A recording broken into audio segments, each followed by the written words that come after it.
Esto ya está grabando y es el momento de positivar. Vale. Tú, que llevas la manija normalmente, a lo mejor tienes que empezar a decir cosas. No, voy a empezar... Decir cosas. Lo tengo tan metido en el subconsciente que me sale... ¿Lo dices solo. mucho? Ahora lo he dicho, pero es que yo no soy muy consciente tampoco de lo que digo, porque muchas veces no pasa por aquí. A mí es que me sale, a veces. Me salen las ideas del corazón y directamente llegan a la boca sin pasar por el cerebro. ¿Qué te parece eso? ¿Cómo estás, Alberto? No sé si se me escucha bien, porque como te estoy mirando... No, se te escucha porque se te bien. refleja el mar en los ojos y te estoy mirando el mar dentro de tus ojos. Oh, qué bonito, qué poético. ¿Sí o no? Es que estamos con un poeta hoy.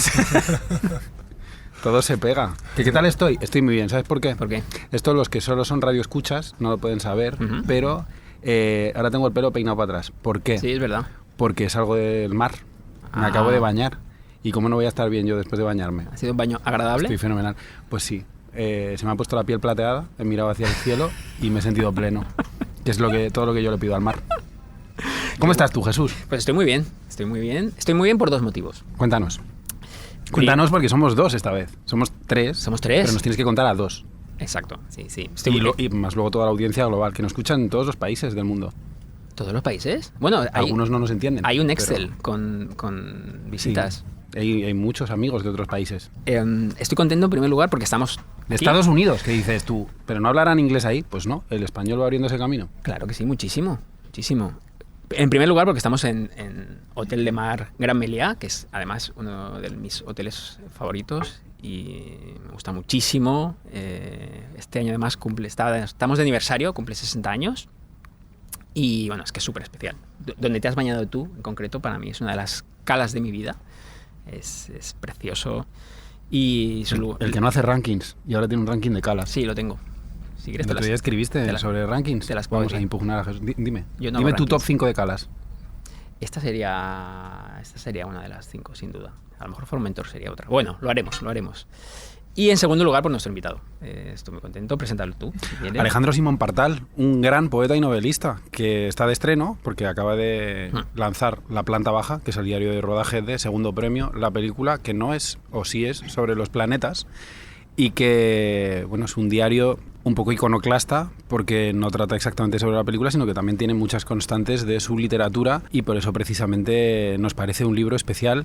Pero vamos a hablar de muchas cosas, no solo de este libro. Muchas gracias por acompañarnos y por acompañarnos lejos de tu Estepona natal. Gracias a vosotros, es un placer estar aquí. ¿Cómo estás? Muy bien, muy contento. También hasta mañana me he levantado temprano, he ido a nadar, he paseado. ¡Qué bien! He desayunado muy bien, así que bueno, ¿qué más le puedo pedir a la vida? Tengo mucho más de lo que merezco. ¿Desayunas dulce o salado, Alejandro? Normalmente dulce y salado. Yo igual, yo hago 2 fases en los desayunos. ¿Empiezas por dulce o por salado? Bueno, el zumo de naranja se supone que es dulce, ¿no? Entonces, aunque está muy desaconsejado el zumo de naranja para la vesícula y todas esas cosas, pero... Para la acidez, a mí me da una acidez tremenda. Pero de vez en cuando, una vez o 2 veces por semana, es como un sorbo de vida de repente. Sobre todo cuando las naranjas son buenas, ¿no? Yo en Málaga tenemos una zona de naranjas que se llama El Tesorillo. Tiene su nombre también muy... Qué bonito nombre. Muy propio para las naranjas y son naranjas espectaculares, de las mejores del Mediterráneo. Pues yo estoy muy contento porque, bueno, nos gusta mucho todo lo que has escrito. Hay más libros, ese de anoche, La Parcela, gran novela. Y yo he traído una buena hora. Y para mí La Parcela es uno de los... Bueno, vuelvo a los rankings, es uno de los libros de mi vida, sin duda. Wow. Y tú me lo recomendaste y yo te lo agradecí. Hicimos incluso un club de lectura en Vanity. Para mí es un alumbramiento ese libro, una cosa muy especial en mi vida. Así que te agradezco mucho que estés y que lo escribieses. Porque de verdad que lo digo, creo que el recorrido bueno de la novela ha funcionado por el boca a oído de la gente y, por ejemplo, aquella lectura, presentación que tuvimos en Vanity Fair, en Open Bank, que esa lectura que hicimos, fue muy especial porque, bueno, de alguna manera ensanchó la novela y fueron encuentros que creo que han sido ese y algunos más. Pocos más han sido como determinantes para que la novela encontrara su camino sola, ¿no? Porque realmente eso era un sello pequeño, un sello pequeño dentro de un grupo editorial, ¿no? Pero de autores que normalmente era su primera novela. Por lo tanto, nada hacía prever que la novela iba a tener como un buen camino y llegar a tantos lectores. Así que, bueno, fue de alguna manera milagroso y creo que por este tipo de encuentros funcionó. Una de las razones por las que Alejandro está aquí es por la gran conexión, porque hay muchas veces que hay autores con los que tratas de un libro y es esa ocasión y ya está. Pero aparte de que a mí la novela me cambió por dentro, cuando fue ese encuentro, que estaba siendo un encuentro pues muy intenso, muy sesudo, muy poético, muy enriquecedor, pero no había casi hueco para romper la tensión que había, porque estaba siendo muy, muy denso. Y llegó un momento en el que Alejandro, esto no había pasado nunca, dijo, ¿os parece ahora que lea un fragmento? Y en aquel momento la gente alucinó totalmente. Fue un momento de catarsis colectiva, porque eres un gran lector de poesía, dado que mucha de tu trayectoria ha sido poética. El libro es novela, es narrativa, pero es una narrativa poética, y en aquel momento la gente se quedó asombrada y boquiabierta. Es una de las cosas más impresionantes que yo he visto en un auditorio. Entonces, es esa razón por la que tenemos que venir a beber aquí otra vez de ti, porque nos apetecía conversar contigo mucho por eso. Estupendo. Sí, recuerdo ese momento y creo que es bonito también leer que las presentaciones sean lecturas, ¿no? Que se comparta el texto, porque a veces estamos hablando de novelas y de libros que la gente no ha leído normalmente, ¿no? Yeah, claro. Entonces, leer en esa novela pues el primer capítulo, que era bastante importante, leer ese primer capítulo sirve para que la gente conecte con el texto. ¿Entero? ¿no? ¿Lo leíste entero? No son capítulos cortos, entonces tenía la voz mejor que ahora. También leía mejor que ahora, pero sí, leer el capítulo entero, y solía leer ese capítulo entero porque es un primer capítulo donde ya la novela pasa todo casi en ese capítulo, no esconde nada. Que como técnica narrativa quizás no sea la más adecuada, pero que a mí me parecía que la trama no tenía que ser lo que digamos se imponiese, sino que el propio texto fuese llevándote más allá de lo que sucediese, ¿no? De lo que ocurriese, ¿no? Que la propia novela te llevase por el camino sin necesidad de saber qué va a pasar, ¿no? Estamos muy obsesionados a veces por la trama, por lo que sucede, y a mí me importaba mucho más que la novela te fuese meciendo y te fuese llevando por un camino que no tuviese sobresaltos, pero que sí que te alumbrara de alguna manera, ¿no? Qué bonito. Voy a pasar al tema directamente, que aparte nos encajaba mucho contigo cuando lo planteábamos, que es la nostalgia. Porque nos han dicho que hagamos muchas veces un tema sobre la nostalgia. Sí, es verdad. Para empezar, yo creo que habría que intentar acotar un poco lo que es la nostalgia, porque a mí se me ha tildado de muy nostálgico. Yo te he tildado. Tú me has tildado en concreto, o sea, de la gente acusadora estás tú aquí. Yo me lo he tomado como un cierto ataque. ¿Por qué? No es malo ser nostálgico. Hay muy mala prensa, y lo hablábamos ayer en la preparación de este podcast con Alejandro. La nostalgia en ocasiones ha tenido mala prensa, como que la gente se queda encasquillada y no sabe pasar a otra cosa. Entonces a mí me parece que a la hora siempre buscamos un tema marco. Nosotros hemos fomentado la literatura del padre, eso lo tenemos en común, y por eso nos apetecía mucho hablar contigo. Y como tenemos este cierto retrovisor, nostalgia, sí o no, puede ser uno de los puntos de partida, pero yo creo que para tener un marco de nostalgia y esta denostación que existe, yo me he ido a la RAE, que me parece una cosa muy cateta que hacer, que muchas veces es el recurso del periodista vago, pero para decir que es la tristeza melancólica originada por el recuerdo de dicha pérdida. Si esto es así, a mí me recuerda, esta es la definición que utilizo para melancolía. La nostalgia no tiene por qué ser... Si a mí se me tilda de nostálgico, yo desde luego no lo hago con tristeza, luego muchas veces con celebración, con alegría. Entonces, vamos a ver si es legítimo ir atrás, mirar lo que fuimos y ver si tiene aplicación en el día a día de hoy. Y si esto es como Norma Desmond bajando las escaleras de Sunset Boulevard en su casa, sí me parecía una persona nostálgica atendiendo a esto, me parecía una persona melancólica, una persona que echaba de menos el cine mudo, donde lo fue todo y ya no lo era. Entonces, abrimos el debate y digamos nostalgia sí o no. Hay varios temas muy interesantes ahí, importantes. Primero, que lo que dices es que está denostado, no tenía yo esa percepción, pero posiblemente sea verdad, y pensándolo quizás sea porque la nostalgia es una mirada atrás, y mirada atrás, como la poesía, como esas formas de estar en el mundo, digamos que está en contra del consumo salvaje, ¿no? Y quizá la nostalgia, o todo lo que sea un parar y mirar, esté en contra de lo que es el capitalismo salvaje en la forma de consumo, de producir y acelerarnos. Por eso quizá la nostalgia, como tiene que tener una cierta parada la nostalgia, porque no podemos ser parados y a la vez estar acelerados, creo que por eso puede ser que esté denostado. Y nostalgia sí, necesariamente, porque la nostalgia nos confirma como seres humanos, no como seres humanos, tú decías, nostálgicos, sino como personas atravesadas por la nostalgia, por ese sentimiento de nostalgia, personas atravesadas por el sentimiento de alegría. La cosa es que la alegría, igual que la nostalgia, igual que la melancolía, la tristeza, te atraviesa y se va. Si la nostalgia se mantiene perenne, se convierte en enfermedad, igual que si la alegría se mantiene constante, se convierte en imbecilidad, ¿no? Una persona alegre constantemente es una persona imbécil, seguramente. Aunque la alegría es un estado que todos buscamos, pero sería agotador estar todo el tiempo alegre, ¿no? Igual que creo que estar todo el tiempo nostálgico nos paralizaría, pero lo que tú decías es recordar. Es decir, yo creo que la melancolía y la nostalgia son matices de recordar, ¿no? Y recordar, si miramos la palabra, es volver al corazón, ¿no? Cor de corazón, volver a mirar, pasar lo vivido por el corazón. Eso decía, ya que hablamos que los evangelios, eso decía San Lucas, pasar por lo vivido por el corazón. Es recordar, y creo que en eso nos confirma como personas que recordamos, ¿no? Hacemos cosas, vivimos, escribimos. Cuando escribo recuerdo, porque no como para paralizarnos de nuevo en el pasado, sino para trabajar todos esos anhelos y proyectarlos hacia un futuro esperanzador o hacia las promesas, ¿no? Es decir, la melancolía creo que la nostalgia repara en todos esos anhelos pasados para crear de ahí algo potente, algo futurible, algo de esperanza. Y desconfío de la gente, que es un discurso ahora que se vende muy bien. Como yo no miro para atrás, yo siempre estoy hacia adelante viendo qué es lo próximo. Cuando en verdad no estamos hablando de autenticidad, estamos hablando de producción en cadena, ¿no? Es decir, no puedo permitirme parar. No quiero que la gente piense que estoy agotado porque estoy mirando algo que he hecho, sino que tengo que estar siempre en lo siguiente, cuando sería totalmente legítimo y está bien. Si yo hice esa novela que llegó a algunas personas como vosotros, a lo mejor ya es suficiente. No tenemos que estar constantemente mirando el futuro, porque la esperanza es una espera de algo concreto. Es decir, estamos esperando, estamos proyectando hacia algo que todavía no está, y esa esperanza crea también desesperanza, ¿no? Por lo tanto, creo que la nostalgia, esa mirada atrás, hace que la vida sea vivible, porque estamos hechos de experiencia, y lo que normalmente volcamos en nuestro presente es nuestra experiencia. La nostalgia se conforma de experiencia. Qué interesante esa mirada frente al consumismo, sí. Frente a la productividad, ¿no? y la obsesión con la productividad. Yo he de admitir que durante mucho tiempo he estado un poco enfrentado emocionalmente a la nostalgia, y Alberto lo sabe bien, hasta que empecé terapia. O sea, hasta que empecé a andar la terapia y empecé a entender que somos lo que nos ha ido pasando, he estado un poco peleado un poco por eso, porque tenía miedo, me aterraba quedarme allí.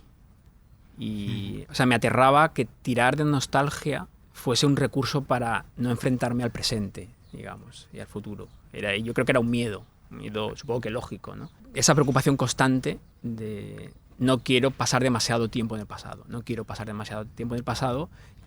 y no quiero creer lo que dice Rilke, ¿no? que solo vivimos una vez, que es la infancia, y que nuestra patria está allí.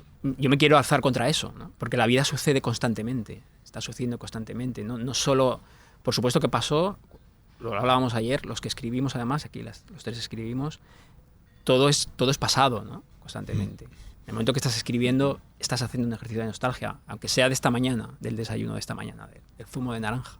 Eso ya es nostalgia. Sí, pero y lo de la infancia que traes es muy oportuno, porque esa idealización de la infancia es una identificación con determinada élite. Es decir, pensar que la infancia es la época dorada de una persona.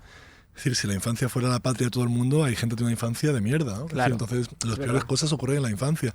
Por lo tanto, esa idealización de la infancia es una identificación con las abundancias, ¿no? Porque yo creo que la mayoría de gente que vive situación complicada o ha vivido viene de un entorno pobre o con problemas, no creo que piense que la infancia es, aunque hubiera sido feliz, aunque hubiera sido una infancia llena de amor, pero no creo que esa idealización de la infancia traiga nada. Bueno, ahí sí que creo que esa idea es paralizante, ¿no? Sí, y es injusta, ¿no? Sí. Porque incluso aunque hayas nacido en una situación más privilegiada, pero si has tenido una situación familiar más compleja, de malos tratos o de más compleja, hostia, qué injusto, ¿no? ¿Qué pasa? Que no tengo derecho a a tener una patria presente. Y sobre todo porque somos seres que evolucionamos, ¿no? Es decir, yo pienso cuando preguntan, ¿nos volverías a los 20 años? Pues yo no volvería ni para atrás ni loco. Es decir, me gustaría tener a lo mejor la energía de hace unos años, que yo creo que más o menos es la misma, pero pensar que el tiempo pasado es el mejor en ese sentido, bueno, pues es complicado, ¿no? Es decir, que vamos completándonos como personas a medida que pasa el tiempo y a medida que nos vamos cargando de experiencias, ¿no? Por lo tanto, pensar que la infancia es el periodo, digamos, cenit de nuestra existencia es, creo, empobrecernos, ¿no? Aunque sí es verdad que hay una cosa en la infancia que es la inocencia, que eso sí que es una pena perderlo, ¿no? Y que se mantiene en la adolescencia. Hablábamos de su hijo, por ejemplo, es decir, que esa manera de empezar el deporte por el hecho de intentar simplemente ser bueno en algo o demostrar, es decir, sin que haya el run que lo rodea todo, ¿no? Que rodea la escritura. Yo echo de menos escribir los primeros poemas con la inocencia de no pensar más que un poema te salvaba el día, ¿no? Si tienes un poema era como una justificación de que te podías ir un mes de vacaciones porque habías cumplido con algo interno que no podía nadie entender más allá de ti mismo, ¿no? Y perder esa infancia, esa inocencia, es una pequeña derrota de la vida que se va susanando con otras conquistas que vamos teniendo, ¿no? Recordar ese día en el que hiciste un poema que te salvó el verano y recordarlo 10 años después con gozo no sería nostalgia. No. Porque ni siquiera no es un hecho fundacional. Sí puede ser un hecho fundacional de tu trayectoria, pero si se hace con tranquilidad, con sosiego, cogiendo gatillos para mejorar el presente. Utilicemos este capítulo en concreto para desagraviarme, ¿vale? Lo utilizaremos como una campaña de imagen para mí, porque Jesús me achaca que yo he tenido una infancia feliz. No te lo achaco, me alegra mucho que yo no he sido pobre, pero soy la definición andante de clase media española, trabajadora. Mi madre no trabajó hasta los 40 y pico años, mi padre era médico, vivíamos en un barrio mediano, bien de Madrid, pero clase media absoluta. Y tú dices que mi infancia, si me lo has dicho en el desayuno, o sea, me has acusado de que yo era feliz en... Sí. Yo es verdad que puede ser que vuelva a Proust o al cliché que tenemos de Proust, de esos gatillos que nos llevan a explicar el presente. Somos historia y quien no conoce la historia, se ha dicho siempre esta frase también tan manida de que está condenado a repetir los mismos errores. Me voy a manejar en clichés para poder explicarlo de una manera muy sencilla, pero yo si quiero explicar el tiempo presente de mi hijo y muchas veces escribo sobre él y no me parece nostálgico porque me parece el presente más puro que hay, lo relaciono con cómo era mi vida. Y muchas veces veo que estamos mejor de lo que estuvimos. Mi hijo tiene más posibilidades de las que yo tuve, por un simple hecho de que somos una sociedad más rica que entonces. Entonces yo no miro al pasado con pena, pero sí miro al pasado. Porque la manera de explicarle a él y el libro que escribí a 2 velocidades de cómo me relacionaba yo con mis padres y cómo me relaciono con mi hijo, y que sea tildado de nostálgico, sí puede ser un libro que fija su mirada en 2 puntos equidistantes y que sirve para hacer un estudio al respecto. Pero yo soy profundamente optimista con el presente y con el futuro, y por eso, según la definición canónica que antes he escupido, yo me quedo fuera de eso. Sí, no, yo lo digo, si tú lo haces siempre desde la alegría, eso es bonito. Yo estoy más cerca del imbécil que del triste. Yo procuro generar buenos ambientes. Me flipan tus gafas, Alejandro. Ah, sí, qué bien. Sí, no, yo lo digo porque cuando comentamos referencias vitales y culturales, casi siempre en tu ranking gana el pasado. O sea, tu mejor momento, tu mejor amigo, un chico que conociste en la playa de Bilbao, de no sé qué. Tu mejor cita. Es que es lo único que tenemos, es decir, nuestro patrimonio realmente es nuestro pasado, es decir, y se construyen cosas a partir de nuestra propia experiencia. Es que realmente el futuro no podemos proyectarlo, pero no tenemos ninguna noción del futuro, y el presente está sucediendo.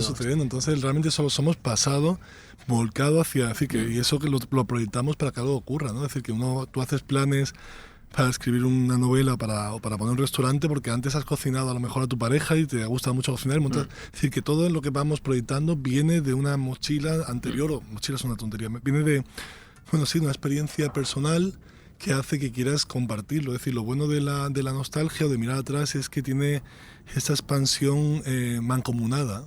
Es decir, que es una experiencia que al final los que somos nostálgicos... Te metes también en ese pack. Sí. Al final vamos a entrar. Al final vamos a entrar. Es que no podemos hacer otra cosa, de verdad. Es que no sea nostálgico, que no sea atravesado por la nostalgia, no nostálgico, sino que no tenga momentos de nostalgia, es que es un ciruelo, es decir, no un merluzo, es decir, no me gustaría estar con alguien que no mira atrás y reconociendo, también para aprender, es decir, lo peor de nuestra vida. Ya hablamos también de esto, es decir, mirar hacia atrás, tener nostalgia para aprender y no volver a cometer los mismos errores. Si tú miras atrás es que eres como un borrador así de mijas que va siempre adelante y no tienes capacidad de digamos, bueno, rehabilitar esa cosa pasada que hiciste mal, ¿no? Una de las cosas fundamentales de mirar atrás es reconocer los errores que hemos cometido y si hemos hecho daño a alguien, ¿no? Creo que la memoria vale para eso. Para reparar, ¿no? Para repararnos. Para identificar cuándo hemos hecho daño, que creo que es lo peor que puede tener el ser humano, haber hecho daño conscientemente, ¿no? Y eso es, si alguien tiene esa noción de haber hecho daño conscientemente, que es una cosa que es legítima, pero creo que la única forma de repararlo es mirando atrás y reconociendo lo que ha ocurrido, ¿no? Antes de seguir, y voy a coger esa pelotita, voy a recordar que estamos en Hotel de Mar Gran Meliá, grabando Decir las Cosas, que es el podcast que hacemos desde Vanity Fair para Gran Meliá, y bueno, que bien hemos desayunado, ¿eh? Es una de las cosas... Yo no he desayunado dulce hoy. Siempre soy de dulce, pero me da vergüenza desayunar dulce. Porque pienso que tiene peor prensa que lo sanado. ¿Por qué? Porque... Por la culpa. Ajenas. Yo tengo una culpa cristiana. Entonces tengo la culpa de decir, esto simplemente son calorías que me van a hacer mal. El azúcar sé que me va a hacer mal y sé que voy a durar menos. Que, por cierto, le llaman el hotel de chocolate, precisamente por la forma de las lamas de madera. Qué bien traído, ¿no? Lo del dulce y el chocolate. Sí, por eso. Pero no podemos ser tú y yo pareja cómica. A mí me ha parecido antes... o sea, me ha hecho sentir ese echar de menos la inocencia, ¿no? De volver atrás, mirar la mirada nostálgica, ¿no? Y porque he conectado con eso y qué guay era hacer las cosas sin esperar nada, ¿no? Escribir por escribir o no por hacer una entrega. El concepto de juego de un niño, ¿no? O sea, yo eso lo he hecho muchísimo de menos. Pero a mí esta cosa de que no hay veranos mejores que los de la infancia, tampoco estoy necesariamente de acuerdo. Es decir, ahora soy dueño de las riendas de mi vida. Tengo la suerte de que puedo venirme a Mallorca con vosotros a una playa increíble y tener una conversación estimulante. Yo entonces era el paquete que llevaban mis padres a todos los sitios y decidía poco. Sin embargo, vamos cada año al lugar donde ibas con tus padres. Sí, en un ejercicio pero es que a lo mejor dentro de 20 años vuelvo al Hotel de Mar. No. Entonces, yo seguramente pueda llegar a tener muy buenas memorias con respecto a lo que estoy generando ahora. No estoy como Jep Gambardella en La Gran Belleza, atascado en esa cala que hay ahí, que se parece muchísimo a la que él daba su primer beso de amor a la chica que le paralizó el corazón para siempre. Y que todo lo demás no le atravesaba su enamoramiento porque siempre lo comparaba y era imbatible. Ahí sí podemos estar hablando de una persona nostálgica. Pero yo sí puedo, hablando de rankings de películas que has dicho antes, las películas o los poemas o los libros que conoces en una época fundacional de tu cabeza y que te atraviesan, es muy probable que se queden ahí para siempre simplemente porque has ido más veces a ellos. Yo puedo decir que tengo que dejar que pasen a lo mejor 20 años para decir, este libro perdura.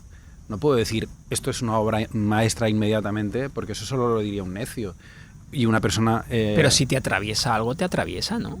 Hay muy pocas cosas que las sabes a tiempo real. No. Pero muy poca gente fue tan valiente de decir en el Festival de Cannes de 2015, Mad Max es una película que ha cambiado la historia del cine. Y ahora, 9 años después, lo puedes decir muy tranquilamente. A mí Lost in Translation es una película que la vi 2 días seguidos en el año 2004. Y me daba la sensación de que tenía una cierta atmósfera naif, o porque yo estaba muy cerca de la edad iniciática que tenía Scarlett Johansson en aquella película, que dije, bueno, me ha tocado. Pero al final es una película con muy pocos componentes y me parecía hasta incluso un placer culpable.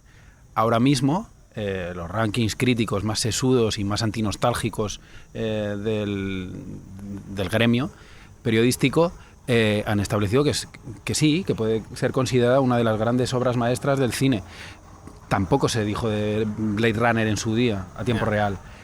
pero sí que un ejercicio de reposo, de tiempo, de curaduría, hace que esas cosas que en un tiempo presente no nos parezcan o nos dé miedo, luego digas, vale, esta apuesta que hice no cubre, está bien eso. Es un ranking interesante porque Lost in Translation yo creo que es una película sobre la nostalgia también, un poco. Es una película sobre el descubrimiento, yo creo. Y la soledad, ¿no? Si te fijas, yo creo que yo no estoy totalmente de acuerdo de eso, porque la conversación que tienen en la cama, que muy probablemente es la más útil de toda la película, o por lo menos para mí lo es, ella le dice, es siempre tan duro, porque no sabe. Ella ha acompañado a su marido fotógrafo a Tokio, que no le hace mucho caso. Ella ha tenido varias vocaciones, pero no sabe muy bien por cuál de ellas decidirse. Y él es una persona cínica y desencantada de la vida, que tiene un matrimonio que ya no le satisface y unos hijos que no se quieren poner al teléfono. Y sin embargo, es la voz optimista de todo eso. Dice, no te preocupes, con el tiempo mejora, al final mejora. En ese caso, le está dando esperanza a la chica. He estado en todos los estadios, no te quedes atascada en esto. Ninguno de los dos idealiza la veintena. Hacer eso me parece que sí sería incapacitante y sería necio. Yeah. Habláis mucho de las calas también. Mira, me acordaba, por este programa pasó Antonio Lucas, ¿verdad? Tiene un verso muy bonito que dice, quien mira al mar amplía la nostalgia de sí mismo, decía un verso suyo. A mí me gustan mucho las calas y esta tiene algo, la voy a vender, porque es que me gusta mucho. Nos gusta mucho porque es culpa de mi mujer, en parte, la roca y el frente al mar. O sea, no la cala de arena, que también, en este caso se cumplen los dos escenarios. Hay una zona de arena y hay unas rocas con escalera. A mí me produce el acceso directo desde la roca al mar, me parece una belleza salvaje. No hay nada, ¿no? O sea, es tú y el mar, y eso es precioso. Y esa sensación de naturaleza absoluta, ¿no? Aunque estés con alguien, o estés con tu mujer o con un amigo, estás completamente solo, ¿no? Tú frente al mar, y eso me parece bellísimo. Cuando vosotros estáis en una reunión de amigos, como pudo ser la cena de anoche, ¿hacia qué temas tiráis? ¿Tiráis más hacia el presente, temas de actualidad, temas del pasado o proyecciones de futuro? Yo hacia los fracasos sentimentales constantes en mi vida. Tú hablaste ayer con una de nuestras compañeras que había tenido un fracaso romántico. Me interesa. Entonces, si alguien escribe un libro sobre desengaños amorosos, me voy a ir a comprarlo. Nos interesan a todos, porque nos pasa. Los desengaños claro, amorosos. Nos ocurre. Estamos viviendo, nos pasan cosas, y a mí me gusta decir que realmente, si hay un tema que está muy trillado, pues lo siento, pero yo no elijo los temas, y esto puede parecer como muy pseudomístico, pero los temas me eligen a mí. Es decir, no voy a escribir una hoja de ruta pensando, ahora que se habla de la revolución feminista del 2018, pues voy a escribir yo mi libro. No, es decir, no intento de verdad subirme en un carro. Evidentemente lo que me rodea pues acaba influyéndote, ¿no? O influenciándote, y a lo mejor de alguna forma pues eso moldea o te empuja hacia una cierta forma de escritura. Pero en mi caso en particular, y no sé, insisto, a lo mejor puede sonar como altivo, pero no me importa decir que obedezco a una voz interior que me impulsa a escribir de un tema. Ahora en este libro de la planta baja pues parece que me he repetido porque hay temas que salen del padre y tal. Pero bueno, es un diario, y en esos días en Granada pues tenía la memoria, en los días me devolvían a mi padre de vuelta. Y creo que la literatura tiene que tener un pozo de honestidad, no de realidad, pero sí de verdad, ¿no? Entonces, no tengo ningún problema en no repetirme como forma de falta de imaginación, sino como esa escucha atenta a lo que uno siente, a uno que quiere expresar y compartir. Y hablamos de la nostalgia como algo pasado, pero también hay una cosa que es real, que volvemos atrás porque el presente es angustioso, ¿no? La vida es angustiosa, la vida tiene momentos de angustia, que no significa que sea que pueda estar bien, pero tiene esa sensación de angustia, y esa angustia viene, eso lo decía el profesor García Morente, un teólogo que escribió un libro sobre música muy interesantes, y él hablaba del afán de vivir, ¿no? Nuestra angustia, y eso por lo que la gente siempre se proyecta, no quiere hablar de nostalgia, sino siempre al futuro, es por ese afán de vivir. Y ese afán de vivir arrastra la ansiedad de ser, y el temor de no ser, el temor de dejar de ser, y el temor de la nada, porque en el fondo lo que iguala a toda nuestra generación es el temor de dejar de ser, el temor de dejar de existir. Estamos obsesionados con existir. Y la nostalgia es una interrupción de la vida, es una interrupción del presente. Por eso tiene tan mala prensa, creo, porque no está en esa ansiedad de nuevo mancomunada o compartida de que yo quiero imponerme, yo soy cineasta, yo soy escritor, yo soy... O sea, no eres un mojón, no eres nada, realmente estamos aquí como de una forma muy efímera y para eso a mí vale la religión y la fe, para recordar nuestra pequeñez. Y creo que un escritor o que un periodista o quien sea tiene que tener una noción de sí mismo como de que va a desaparecer para así escribir con la urgencia que hace falta, ¿no? Creo. Y esa ansiedad de ser creo que lleva mucho esa angustia que va con el afán de vivir, y ese afán de vivir es el conflicto que tenemos con si ser nostálgicos o ser frenéticos, ¿no? Porque le parece que lo que prima ahora también por la música que estamos viendo, que es extraordinaria, vimos un músico, lo hablamos, ¿no? La importancia del buen momento musical y cinematográfico.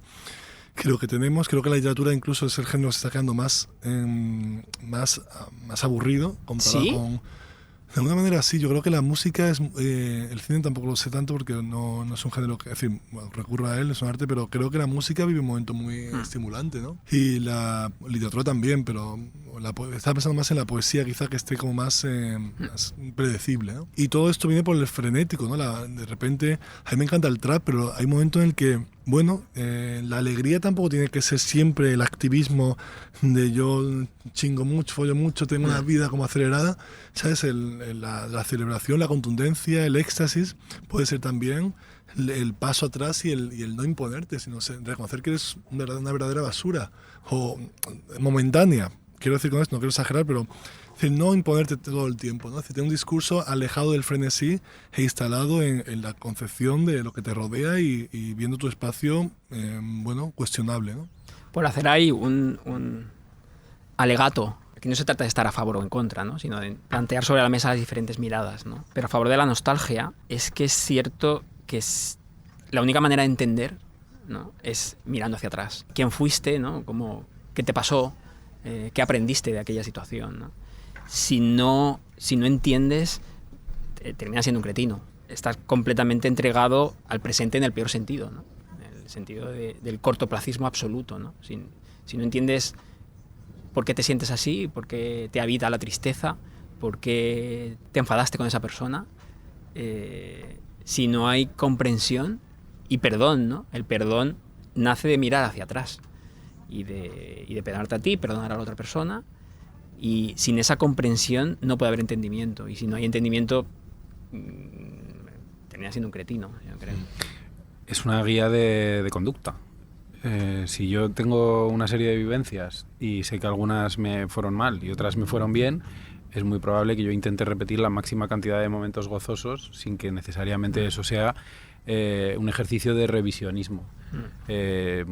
Cuando a un hámster lo metes en un circuito y dices por aquí se electrocuta y por aquí le dan una galleta, es muy probable que por ese ejercicio de memoria el hámster al final acabe tirando siempre hacia la galleta. Y es la manera de dirigirnos que tiene un ser humano consciente y educado y cabal. Total. Con lo cual, si yo soy capaz de tirar de mi memoria para que el futuro sea lo más próspero posible, me parece que es perfectamente compatible con el concepto de Carpe Diem al que estamos acostumbrados, y que ese sí es bendecido por todo el mundo. Es decir, no quemes las naves porque a lo mejor tienes que guardar algo para mañana, pero intenta que cada día cuente.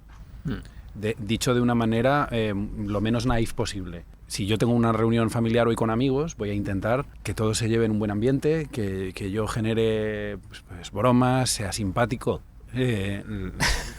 Casi me ahogo. Se habría convertido en una cosa a la que siempre volver, dicha desde el momento actual. Es decir, no tiene por qué ser un momento fundacional de mi primer beso de amor. Dice Jesús que yo muchas veces he idealizado este primer beso de amor, pero porque estaba buscando el siguiente. O sea, lo afirmo. Perfectamente. Y había una cosa que yo hacía, porque yo he sido una persona muy sentimental toda mi vida y he tenido relaciones... ¿Y lo eres? Sí, pero he tenido... ¿Has usado el pasado? Lo soy.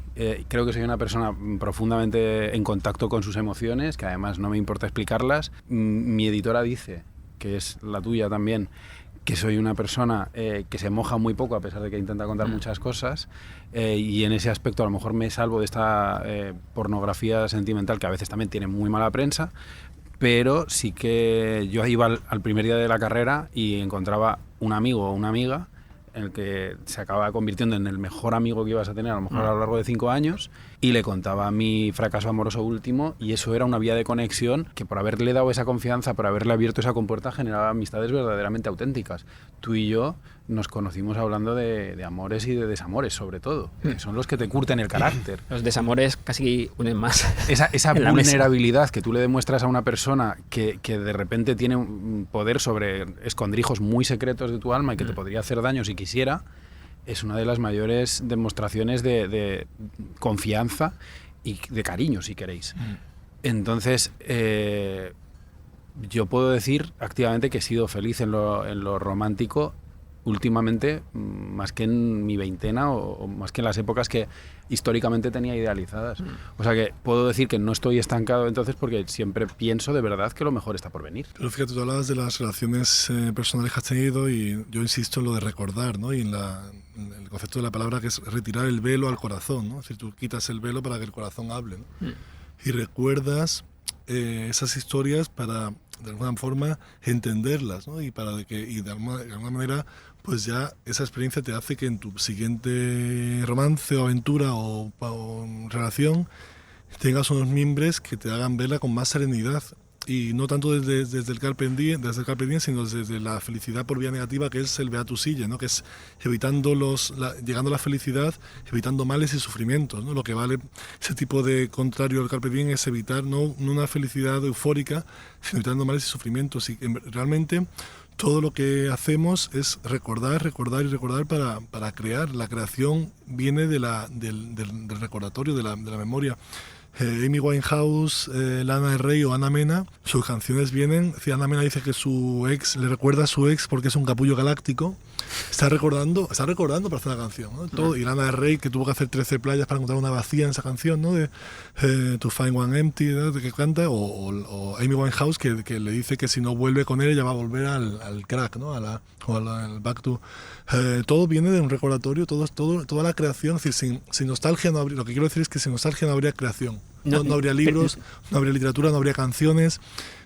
Todo viene de esa revisión, ¿no? Revisionamos para crear algo que cree comunicación, entendimiento y ensanchamiento personal, ¿no? Pero ¿no crees que, a mí me da la sensación, porque tú lo haces y es precioso el concepto de ese recordar, de quitar el velo al corazón, ¿no? Para entender y ensanchar, ¿no? ¿No crees que hace falta un tipo de mirada desprejuiciada, libre, emocional, compasiva? Estás mirando al pasado desde un lugar presente, de persona que quiere entender y quiere estar en paz. Si no lo haces, no sirve de nada. Totalmente, es una contradicción continua. El verso de Paul Valéry, que decía lo que pienso estorba lo que veo, ¿no? Y otro, que el Talmud, el libro, que decía que no vemos las cosas como son, sino vemos las cosas como somos, ¿no?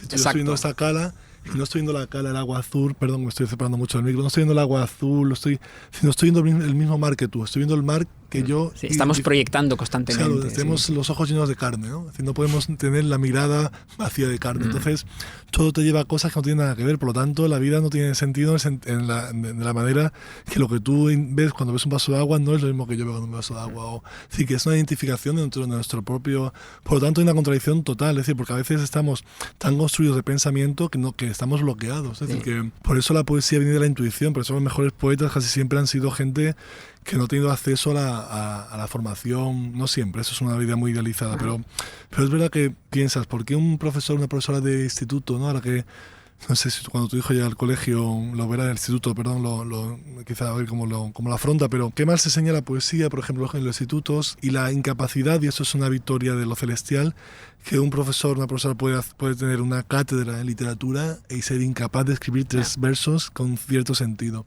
Y eso es la victoria de lo inefable y de lo misterioso, porque realmente, por mucho que intentemos definir aquí las cosas, en la nostalgia casi todo viene del misterio. Es decir, porque no tiene la gota, ¿no? No tiene esa gota. Claro, no tiene la llamada de Dios, en verdad. Porque sé que es un tema que no compartís conmigo, pero es verdad, hay una iluminación a la hora de escribir, hay un estado de gracia.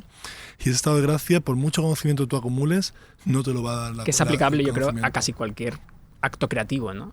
A la cocina, a la arquitectura, a la música. Como decía el Sevilla de los mojinos escocíos, he escrito más libros de los que he leído.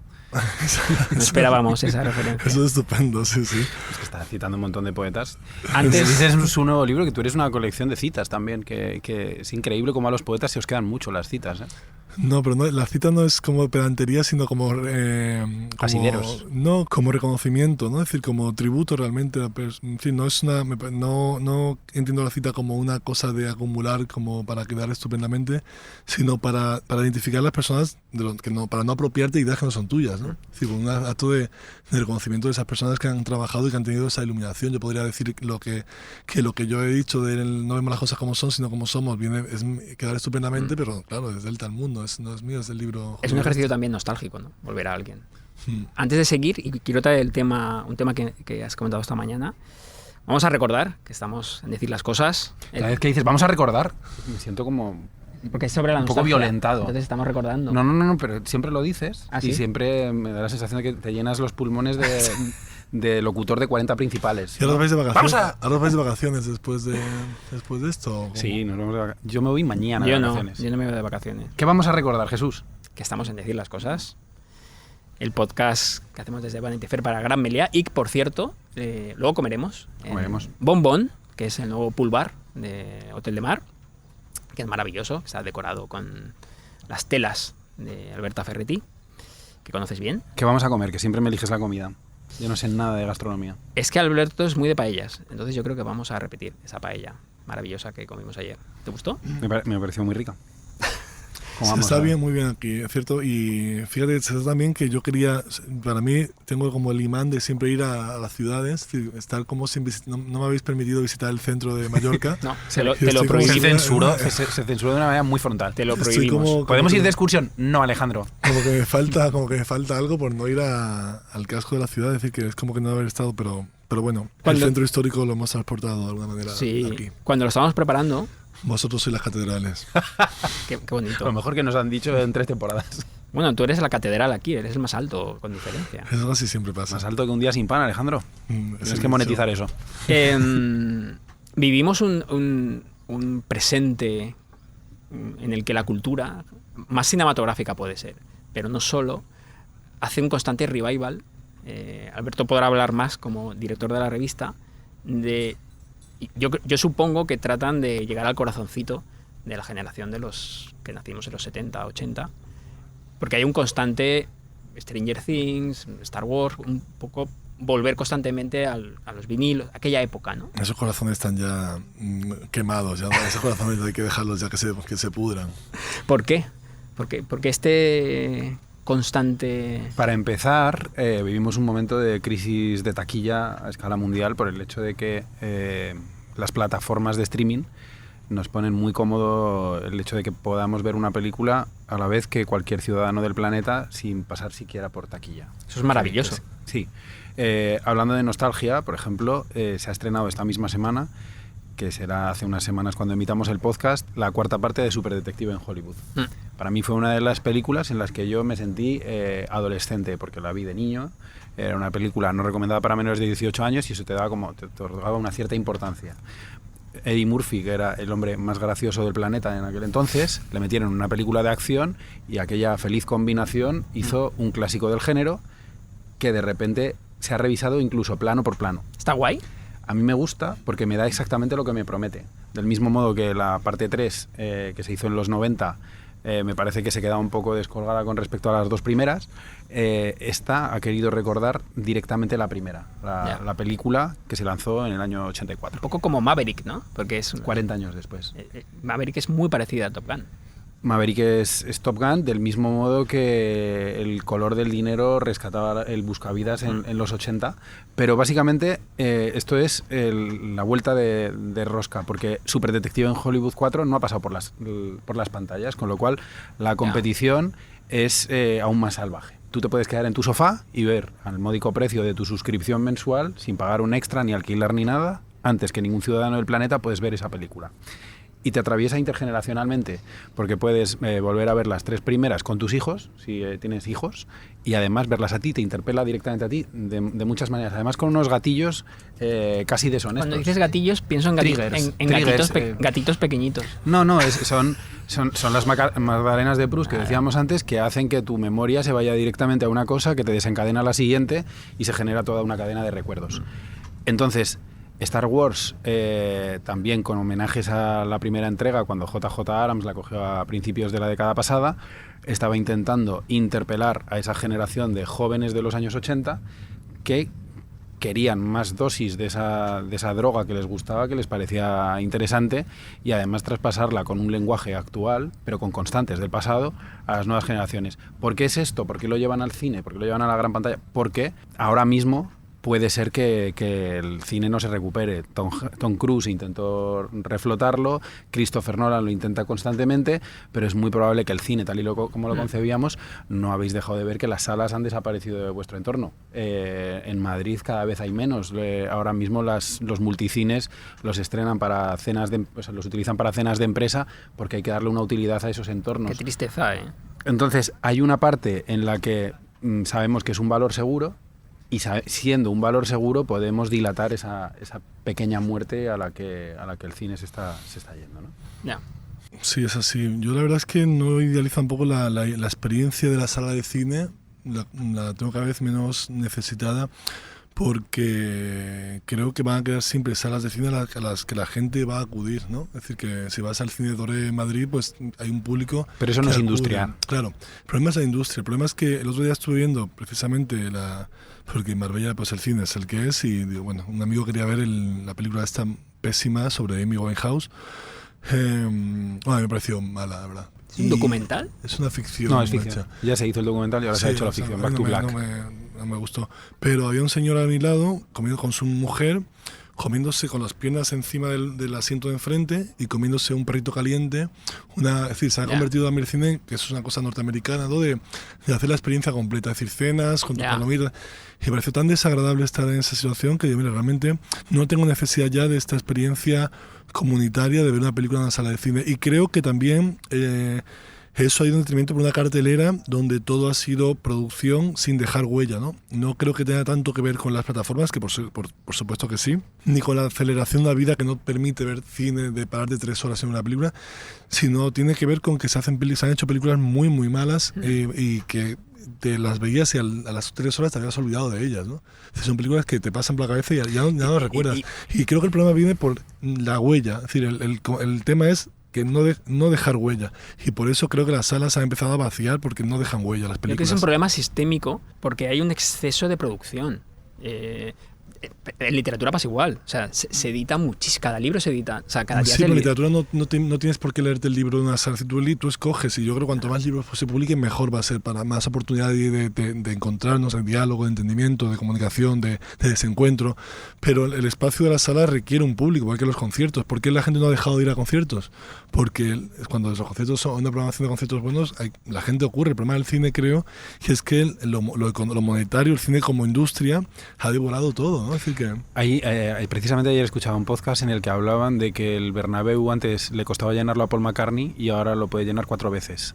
Y que son las salas pequeñas las que se están llevando las manos a la cabeza y van a desaparecer muy probablemente los artistas medianos, porque ya ahora mismo solo nos movemos en magnitudes de Taylor Swift y de Coldplay y de Muse. Bueno, eso decía muy bien Iván Ferrer el otro día, porque también lo de los festivales se ha convertido en un monstruo que está devorando todo, realmente, en verano, ¿no? Es decir, la gente hace su plan de verano, depende de cuál festival, y eso está bien, ¿no? Es decir, el público puede ir y es normal, yo dentro de 2 semanas voy a ir a uno, pero eso no está respetando los espacios pequeños, y los artistas se separan. Sabina y dice, bueno, voy a dejarlo de ir a espacios multitudinarios, ¿no? Se retira como ese concepto. Y lo que cualquier artista tenía que hacer, creo yo, es combinar, es decir, tener un respeto a las salas pequeñas de teatro y que artistas grandes pasen por salas pequeñas. Eso tendría que ser lo ideal, ¿no? Es decir, que Taylor Swift pasarse por el Teatro Real de Madrid sería lo mejor para los fans de Taylor Swift y entender el Teatro Real como una sala pequeña, que fíjate, pero creo que se lo está comiendo todo esa industria también carnívora, insaciable de la industria cinematográfica musical que no para de devorarnos, ¿no? De devorar a la creación. Generaría una frustración máxima y la gente se tiraría de los pelos, porque pues, si ahora de repente un concierto de Rosalía que vale 100 euros, la entrada más barata, generó toda esa onda expansiva de críticas, el hecho de que Taylor Swift vaya al Teatro Real y solo puedan entrar 500 privilegiados, puede ser que el ticket lo pongas en 500 euros y eso se convierta en el Capitolio de los Juegos del Hambre. Puede ser un problema también. A lo mejor tendría que ir al Teatro Real durante 30 días seguidos, porque ahora mismo lo que vivimos es una cultura de masas absolutamente que nos lleva a un discurso dominante. Es decir, bueno, eso se podría a lo mejor legislar de alguna manera, ¿no? Es decir, que la entrada sea intransferible, ¿no? Que no se pueda, que tenga que tener tu DNI, se venda un precio, es decir, que claro, que los más rápidos se quedasen con eso, pero sí, yo no soy ningún tipo de iluminario en ese sentido, porque bueno, si yo pusiese una panadería, tendría que cerrar la semana, es decir, como a nivel de regalarías el pan a todo el mundo. Sí, no tengo ninguna capacidad empresarial, así también, que tampoco... además de esa sobreproducción sin interés o sin que no encuentras mucho interés en la parte cinematográfica, yo al menos en la música, que he mirado hay como muchos conciertos ahora, o sea, hay como una especie de FOMO, no sé si es por culpa de las redes sociales, FOMO social, o sea, yo me sentí mal por no ir a ver a Taylor Swift, era como, había que ir, o sea, y eso hace 10 años no era así, o sea, había un concierto, te interesaba, ibas o no ibas y ya está, pero ahora hay como o sea, no ha sido, hay como una sensación de no estar. Claro, nosotros ansiedad de no ser, todo eso esconde eso, claro. Nosotros teníamos ansiedad de comunicarlo, porque era un evento que se había generado de una manera verdaderamente apoteósica, como yo nunca he visto nada asociado a un tema cultural. Puedo hablar del caso concreto de Madrid, que es el que me pegó cerca, pero es verdad que ha pasado a lo largo de todas las ciudades y todos los artículos que yo he leído al respecto era de gente que para explicar el concierto de Madrid se habían ido antes al de Lisboa para decir qué tipo de ambiente había. Era una cosa que estuvieras en la latitud que estuvieras, no te podías saltar, aunque simplemente fuera para decir, pues no conozco quién es esta muchacha y desprecio radicalmente su música sin haberla escuchado nunca. No quieres estar fuera de la conversación ni aun importándote la conversación. Es decir, a ese punto de FOMO hemos llegado. Yo decía, yo antes cuando no tenía nada que decir de algo, me callaba la boca. Ha llegado un momento en el que Taylor Swift, sí, hasta para criticarla. Entonces, hemos generado, muy probablemente porque estamos en la dictadura del pinchazo y porque pensamos que si no estamos en la conversación de sacar 3 temas en Vanity Fair antes de que salgan, no estamos cumpliendo con nuestra obligación periodística a endiosarlo, seguramente porque tenga la relevancia, porque ha generado incluso inflación en Europa. El hecho del Eras Tour ha generado inflación en Europa porque ha generado un turismo interno que ha hecho que te movieras incluso entre ciudades de niños que no pueden pagarse quizá una cartera de marca, pero se cogen un Ryanair para ir a la ciudad X, la que sea, y la van a ver en el país que sea. Esta interconexión, que en algún momento podía parecer que el hecho de que no haya fronteras es algo saludable, de alguna manera también nos ha desquiciado. A mí me gusta, yo fui al concierto de Taylor Swift, me pareció relevante y es verdad que lo hice como por poner una pica, si tengo la oportunidad y no voy, a lo mejor estoy haciendo algo indebido. Es el no ser, lo has definido muy bien. Por ir, no sé si cerrando, por ser el aguafiestas, por acabar con esta buena conversación. Sí, estamos muy a gusto aquí. Aparte, yo siento una brisa. Sí, un yate que está sonando, no sé si te escucha a ti, pero hay un yate. Se escucha, creo que es unos delfines, quizá. Es un... ¿Puedes repetirlo, por favor? Me gusta mucho la gestualidad. Bueno, es que es la aleta del delfín moviéndose. ¿Cuál dirías que ha sido el mejor verano de tu vida? Este será, ¿no? Puede ser este que viene ahora. No quiere que le metan en mi saco, ¿eh? Soy invitado listo. Luego vas tú. Venga, me lo voy pensando. Bueno, la verdad es que... a ver que lo diga Alberto. Alberto. Soy muy malo para estas respuestas rápidas e ingeniosas. Yo siempre hablo del verano del 92 y Jesús me lo critica muchísimo, porque yo ahí tuve... A mi mejor amigo lo conocí yo en el 92. Al que no has vuelto a ver. Le he llamado muchas veces a lo largo del podcast y a lo mejor está muerto y no me contesta por eso.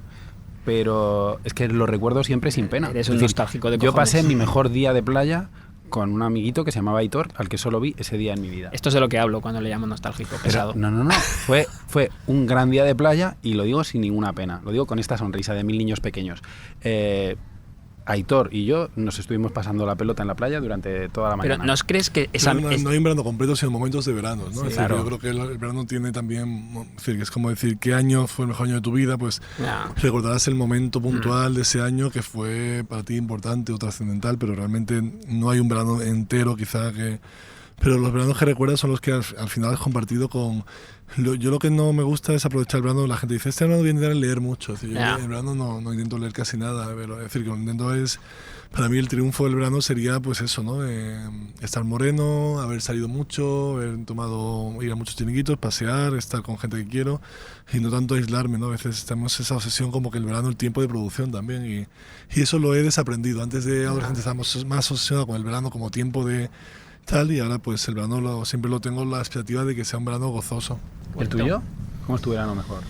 Pues con todo lo que habéis dicho, yo creo que más que un verano concreto serían casi sensaciones, ¿no? O sea, es pues la brisa, una comida bonita con gente que quieres. Comerte un calipo de lima limón. Eso no. Eso es nostalgia otra vez. Nadar, para mí nadar y bucear es la vida y yo creo que es un espacio en el que se aleja un poco el fantasma de la productividad. Y eso es un triunfo. O sea, es un triunfo de la vagancia, ¿verdad? Es un triunfo de la vida. Y un consejo para vuestros espectadores es que en los veranos hay que irse a sitios tórridos. Si tienes salud y dinero, que los veranos al final se recuerdan si tienes salud y dinero en ese verano. Completamente. Sí, porque claro, un verano, si trabajas de cajero en Osuna, posiblemente el verano puede ser también estupendo, pero las condiciones, eso se mi tío hablaba de eso, que bien se está en verano cuando se tiene salud y dinero.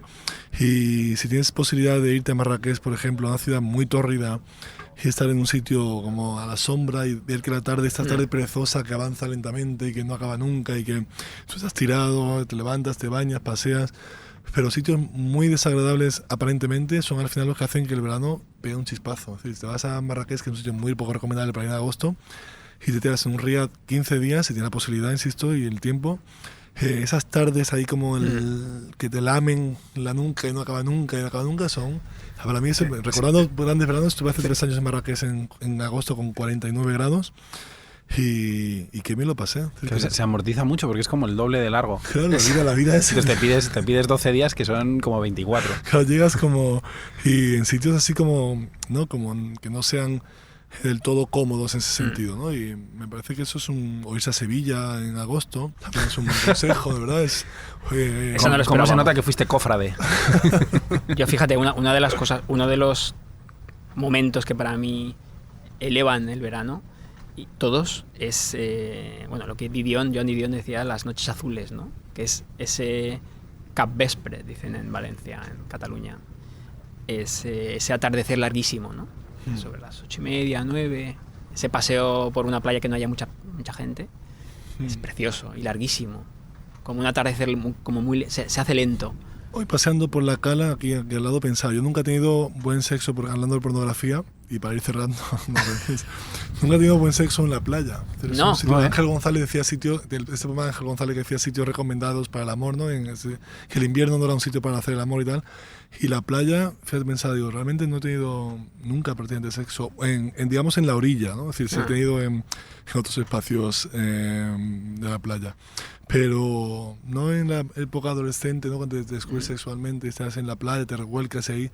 Ha sido siempre como muy difícil, incómodo. Quisiera, por acotar esto un poco, se habla mucho y tiene muy buena prensa, de nuevo, el sexo en lugares complicados y muy mala prensa en tu cama, en tu dormitorio, que ya lo quiero elevar a acto revolucionario. El hecho de la tranquilidad de una buena colcha, una almohada de plumón... O sea, vamos a volver quizá a eso, si estás incómodo en la playa. Salud y dinero, de nuevo. Sí. Ir al Gran Meliá quizá y pasar una siesta agradable. Entonces, a lo mejor no tanto la arena que pica, sino vamos a ser revolucionarios y volvamos al sexo. Y vamos a follar en los hoteles. Y vamos a amar y ser amados. Amar siempre. Pues muchas gracias, Alejandro. Gracias a vosotros. Muchas gracias, Alejandro. Muchas gracias, Jesús. Muchas gracias, Alberto. Decir las cosas con Jesús Terrés y Alberto Moreno. un podcast de Gran Meliá by Vanity Fair.